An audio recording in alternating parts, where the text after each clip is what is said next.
नमस्कार, मैं हूं संजय सिन्हा। आप देख रहे हैं खास बात इंडिया। खास बात इंडिया में हम लेकर आते हैं ऐसे लोगों को जो समाज से जुड़े हुए हैं, समाज के लिए काम कर रहे हैं। रोड ट्रांसपोर्ट डिपार्टमेंट बहुत ही अहम होता है और तृणमूल कांग्रेस के एक अग्रणी नेता और INTTUC का पार्ट देख रहे हैं राजू अहलूवालिया हमारे साथ आज खास बात इंडिया के स्टूडियो में मौजूद है। राजू अहलूवालिया, उनसे हम आपको मिलवाएंगे, उनसे बातें करेंगे और अगर आपके मन में भी कुछ है तो आप ज़रूर कमेंट कीजिए और हमें ज़रूर बताइएगा कि आपको ये इंटरव्यू कैसा लग रहा है। हमारे साथ राजू अहलूवालिया जुड़ रहे हैं, हमारे स्टूडियो में मौजूद हैं और आपका बहुत बहुत स्वागत राजू अहलूवालिया जी। और सबसे पहले मैं पूछना चाहूँगा, आप तो चूंकि लंबे समय से जुड़े हुए हैं और श्रमिक जो क्षेत्र है उसमें आपका लंबा योगदान रहा है, श्रमिकों के कल्याण के लिए आप काम करते रहे हैं और तृणमूल कांग्रेस के कह लीजिए कि एक पहरुआ हैं आप एक तरह से। और यहाँ पे जो मंत्री हैं, कानून मंत्री राज्य के मलय घटक के बहुत ही खास हैं राजू अहलूवालिया जी, उनसे हम बात करेंगे। सबसे पहले ये बताइए कि यहाँ सब डिवीज़न में जो बहुत सारी समस्याएं हैं यहाँ पे रोड ट्रांसपोर्ट डिपार्टमेंट की, आप चूंकि ऑटो वाले को भी देखते हैं, बस वाले को भी देखते हैं, तो उन समस्याओं के निदान के लिए किस तरह की रणनीति बना रहे हैं आप? देखिए, आसनसोल में आज से 10 साल पहले आप पीछे जाएंगे तो लोग जब इस ट्रेन से आते थे तो स्टेशन में उनको जाने के लिए गाड़ियाँ नहीं मिलती थी, उनको रिजर्व करके गाड़ियों से जाना पड़ता था और गरीब तबके के जो लोग थे उनको रात भर स्टेशन में बिताना पड़ता था। हमारी सरकार जब आई, महामाटी मानुष की सरकार आई, तब से हम लोग जो हैं, हमारे जो आसनसोल के भूमिपुत्र हैं, जो हमारे पश्चिम बंगाल सरकार के कानून एवं आइन मंत्री हैं, साथ में हमारे PWD मंत्री हैं माननीय मलय घटक, उनका बहुत बड़ा योगदान है कि जो परिवहन व्यवस्था को दुरुस्त करने के लिए कोई भी व्यक्ति अगर रात में ट्रेन से उतरता है, चाहे वो 2 बजे हो 3 बजे हो, उसको जाने के लिए साधन मिलता है। ये पहले, इसके पहले नहीं था ये। उसके बाद जो श्रमिक है, विशेष करके चाहे वो ऑटो का श्रमिक हो, चाहे वो ई-रिक्शा का श्रमिक हो, चाहे बस हो, मिनी बस हो, या जो एम्बुलेंस चलाता है, जो ट्रक चलाता है, किसी प्रकार के उनको कोई सुविधाएं नहीं थी। इसके पहले जो वामफ्रंट की सरकार थी, सिर्फ चंदा की राजनीति करती थी, सिर्फ चंदा से उनको मतलब था। श्रमिक किस हाल में उसको देखने वाला कोई नहीं था। हमारी महामाटी मानुष की सरकार जब आई, हम लोग तीसरी बार सरकार हमारे गठन हुआ है महामाटी मानुष नीति ममता बनर्जी के नेतृत्व में। जितनी कल्याणकारी योजनाएं महामाटी मानुष की सरकार में हुई है, लोगों को हर तरह से सुविधाएं मिल रही हैं। लोग जो हैं तीसरी बार भारी मतों से जिताकर हमारे तृणमूल कांग्रेस प्रार्थियों को लाए हैं। बीजेपी का सुपड़ा साफ हो गया। बीजेपी का साथ देने वाली CPM पार्टी, कांग्रेस, उनकी भी नैया डूब गई है। आज अगर आप देखा जाए, पश्चिम बंगाल में कांग्रेस जो है शून्य हो गई है, CPM शून्य हो गई है, बीजेपी का तो कोई स्थान ही नहीं है। बीजेपी के लोग तो तृणमूल में आने के लिए छटपटा रहे हैं, लाइन लगाए हुए हैं। तो इस तरह से ये जो है, लोग जो जनता जो है वो हम लोग के प्रति बहुत खुश है। हमारी महामाटी मानुष नेत्री जो है अच्छा काम कर रही हैं, चाहे वो छात्र हो या कोई बीमार अगर पड़ता है। देखिए, स्वास्थ्य साथी कार्ड, लोगों को कितनी सुविधाएं हुई हैं आप देखिए। उसके बाद देखिए सबूत साथी है, माने तरह तरह की जो योजनाएं हैं। मेरे ख्याल से पश्चिम बंगाल में ममता बनर्जी की सरकार आने के बाद ही लोगों को ये जो लाभ मिल रहा है, लोग खुशी में हैं। और आप देखिएगा, आने वाला जो अभी चुनाव है, जो आप देखेंगे नगर निगम चुनाव है, आप देखिएगा कि बीजेपी CPM कांग्रेस का सुपड़ा साफ हो जाएगा, विरोधी शून्य हो गया है। सिर्फ तृणमूल कांग्रेस का जो है हर जगह बोर्ड होगा, क्योंकि जनगण की सरकार है, महामाटी मानुष की जो सरकार है। हमारे प्रत्येक विधायक, हमारे प्रत्येक तृणमूल कांग्रेस का कर्मी, हमारा प्रत्येक नेता लोगों के स्वार्थ में काम करता है। पाड़ा पाड़ा में आप जाइए, हर मोहल्ले में जाइए, लोग जो हैं हमारे तृणमूल कांग्रेस के कार्यकर्ता सुख दुख में लोगों के साथ खड़े रहते हैं। तो ये तो क्लियर हो गया है कि आने वाले विधानसभा निर्वाचन में जिस तरह से हम लोग को बहुमत मिला है, जो हम लोग का जो तीसरी बार हम लोग सरकार गठन किए हैं, नगर निगम में भी उसी तरह से हम लोग का परचम लहराएगा। और 2024 में केंद्र से बीजेपी की सरकार जा रही है, ये तो आप आज की तारीख में नोट कर लीजिए। बीजेपी का सुपड़ा साफ हो जाएगा। लोग जो हैं प्रत्येक राज्यों में आप देखिए, चाहे वो पंजाब हो, चाहे वो गुजरात हो, चाहे बिहार हो, झारखंड हो, ममता बनर्जी को एक ज़बरदस्त नेता मान रहे हैं लोग, विरोधी दल के जितने नेता हैं। और जानते हैं कि ममता बनर्जी ने जिस तरह से बीजेपी से लड़ाई करके, आप देखिए ना, प्रधानमंत्री, बड़े बड़े केंद्रीय मंत्री जो डेली पैसेंजरी कर रहे थे पश्चिम बंगाल में, रोजाना आना जाना कर रहे थे, लोगों की सेवा नहीं कर रहे। कोरोना का टाइम था, लोग कोरोना से त्रस्त थे, उनको दवाइयाँ नहीं मिल रही थी, उनको कोई केंद्र सरकार की तरफ से कोई मदद नहीं थी। वो लोग सिर्फ पश्चिम बंगाल में आके राजनीति का लालच कि हम यहाँ पर विराजमान होंगे, वो आके यहाँ नाटक कर रहे थे। तो देखिए उनका सुपड़ा साफ हो गया, लोगों ने उनको जवाब दे दिया है। तो आप देखिए नगर निगम में वही हाल होगा।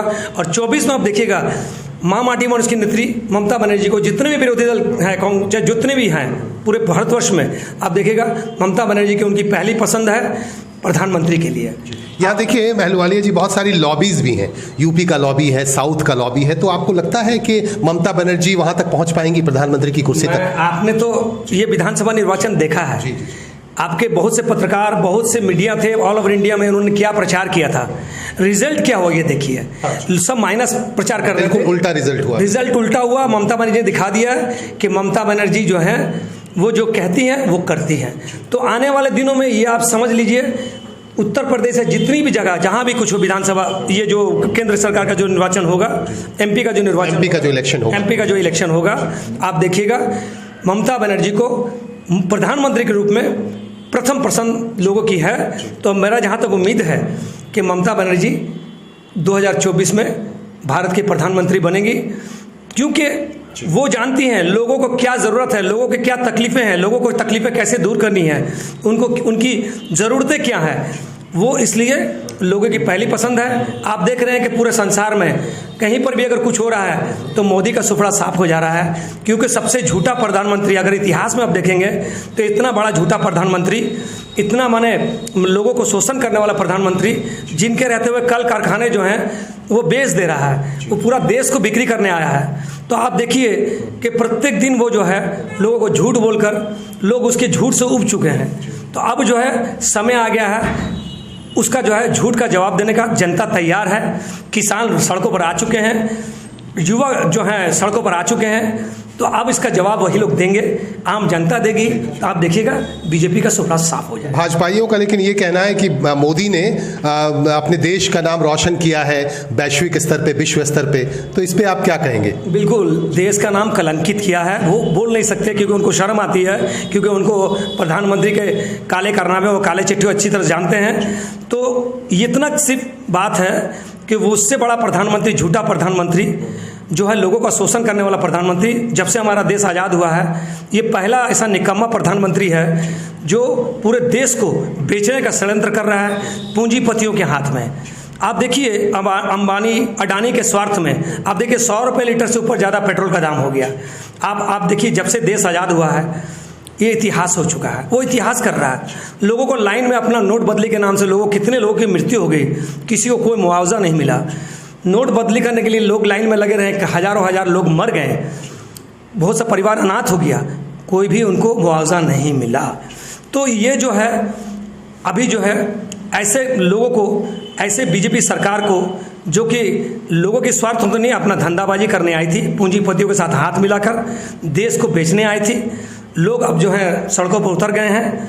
किसान के साथ देखिए, जो किसान, जय जवान जय किसान का आप देख रहे हैं कि हमारे देश का एक भविष्य है। तो हम लोग देखिए जवानों के साथ भी ये इन्होंने अच्छा काम नहीं किया है। आप देख रहे हैं पुलवामा के लेके इन्होंने राजनीति की है, कश्मीर में भी यही काम ये कर रहे हैं। कुल मिलाकर ये जो है बीजेपी के जो नेता हैं ये सिर्फ हर जगह दंगा लगाना जानते हैं, लोगों को गुमराह करना जानते हैं, धर्म के नाम को लोगों को बांटना जानते हैं, क्योंकि धर्म के नाम से उस्कानी देके अशांति लगा के जानते हैं कि लोग कहीं युवा रोजगार मांगेंगे तो रोजगार हम कहाँ से देंगे, इसलिए अशांति लगा दो।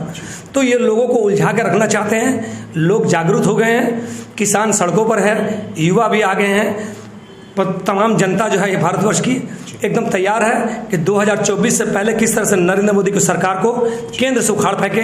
आप देखिए बहुत जल्द इसका जवाब लोग उसको दे देंगे। चलिए, अभी हमारे साथ जुड़े हुए हैं राजू अहलुवालिया जी, और बाजी ने कहा कि जो 2024 में जनता दिखा देगी यहाँ के लोगों को कि मोदी सरकार यहाँ से चली जाना पड़ेगा उसको, और प्रधानमंत्री के तौर पर ममता बनर्जी यहाँ आपकी प्रधानमंत्री बनेंगी, और ये सारे लोग एक्सेप्ट कर रहे हैं। तो ये बातें चल रही हैं। हमारे साथ जुड़े हुए हैं राजू अहलुवालिया जी, और जाते जाते कोई मैसेज देना चाहेंगे आप यहाँ के लोगों को? यहाँ के लोगों से मैं इतना बोलना चाहूँगा कि आपने तो देखा है कि बीजेपी का क्या आश्रय है, तो आप देख लीजिए बीजेपी के जो नेता हैं वो लोगों को झूठ बोलकर किस तरह से लोगों को गुमराह कर रहे थे। आप जागरूक रहिए, आप तैयार रहिए, आप जहाँ जहाँ जिस इलाका में रहते हैं बीजेपी का सुपड़ा साफ कीजिए। बीजेपी ऐसा आप जनता के हाथ में है, ये आपके हाथ में। आप देख रहे हैं कि हमारी नेत्री किस तरह से आप लोग तक जो है सुविधाएं पहुंचा रही हैं, आप लोग की मदद कर रही हैं, आप लोग के साथ कंधा से कंधा मिला के सुख दुख में खड़ी हैं। तो आप जो है ममता बनर्जी के हाथों को मजबूत कीजिए, तृणमूल कांग्रेस के हाथों को मजबूत कीजिए, और तृणमूल कांग्रेस को और शक्तिशाली करने के लिए प्रत्येक वार्ड में आप जहां रहते हैं, अगर बीजेपी का कोई कार्यकर्ता अगर वहां है तो आप सीधा उसको बाहर का रास्ता दिखाइए। और बीजेपी का जो है जिस तरह से लोगों को शोषण कर रही है, कोई भी बीजेपी का नेता का किसी भी झूठे प्रलोभन में ना आइए। ऐसे लालची, ऐसे झूठे बीजेपी के नेताओं को अपने इलाका से बाहर कीजिए, उनको उचित जवाब दीजिए। और आने वाले लोकसभा चुनाव के लिए आप तैयार रहिए, आने वाले नगर निगम चुनाव के लिए तैयार रहिए। आप बीजेपी, कांग्रेस, सीपीएम की जमानत जब्त कीजिए, इतिहास कीजिए कि लोग जो है पश्चिम बंगाल की तरफ देखकर शुरू करें कि राजनीति कैसे किया जाता है, पश्चिम बंगाल के लोगों से वो सीखें। तो इस तरह से लोगों को जागरूक होना होगा ताकि हमारी मां माटी मनोज की नीति का हम लोग हाथ मजबूत कर सकें। और हमारे यहाँ के जो विधायक है, भूमिपुत्र हैं माननीय मोलाई घटक, जिस तरह से उन्होंने जो उन्नयन किया है, आसनसोल जिला अस्पताल देखिए, यहाँ IT हब हुआ है, यहाँ पर देखिए बड़े बड़े अस्पताल अभी खुल रहे हैं। लोगों की सुविधा के लिए 24 घंटे मोलाई घटक का दरवाजा खुला रहता है। आप देखिए कि कोरोना के टाइम में मोलाई घटक अपने घर में 24 घंटा ऑफिस खोल के बैठे हुए थे, लोगों को मदद पहुंचा रहे थे, लोगों के सुख दुख में साथ आ रहे थे। एक भी बीजेपी का नेता, सब घर में कोरोना के डर से घर में लुके हुए थे। तो ऐसे नेताओं को आप जवाब दीजिए, ऐसे बहरूपियों को आप जो है अपने इलाका से बाहर कीजिए। और आने वाले दिन में मां माटी मनोज की नेत्री ममता बनर्जी का हाथ मजबूत कीजिए। यही मैं आपसे आवेदन करूंगा, यही मैं आपसे अपील करूंगा कि आप जो है उन्नयन की तरफ जो धारा है पश्चिम बंगाल में जो बह रही है, लोग जो हैं खुशी और शांति से रह रहे हैं, उसको बरकरार रखने के लिए बहरूपीय कांग्रेस, सीपीएम, बीजेपी के लोगों को आप जो है सबक सिखाएं और आने वाले चुनाव में उनको जो है उनका सुपड़ा साफ करें। यही मैं आपसे उम्मीद रखता हूं। धन्यवाद। चलिए, बहुत बहुत अभी इनसे बात हो रही थी, राजू अहलुवालिया जी हमारे साथ जुड़े हुए थे। इन्होंने कहा कि आने वाले समय में सच्चे विकल्प के तौर पर तृणमूल कांग्रेस ही है। और इन्होंने बार बार नाम लिया है अजीत कुमार घटक उर्फ मलय घटक जी का, जो लंबे समय से यहाँ के लोगों के साथ जुड़े हुए हैं, अभी कानून मंत्री हैं, PWD विभाग के मंत्री हैं। उनका इन्होंने बार बार जिक्र किया, उनको भी बहुत बहुत धन्यवाद। और हमारे साथ जुड़े हुए थे राजू अहलुवालिया जी, हमारे स्टूडियो में आ जाए, उन्होंने हमसे बातचीत की। और भी हम आपको जोड़ेंगे, इनकी बातें और भी भविष्य में हम आप तक पहुँचाते रहेंगे। तब तक के लिए बहुत बहुत धन्यवाद राजू अहलुवालिया जी को। बहुत बहुत धन्यवाद आप सबका भी, आप हमारे साथ बने रहें। नमस्कार।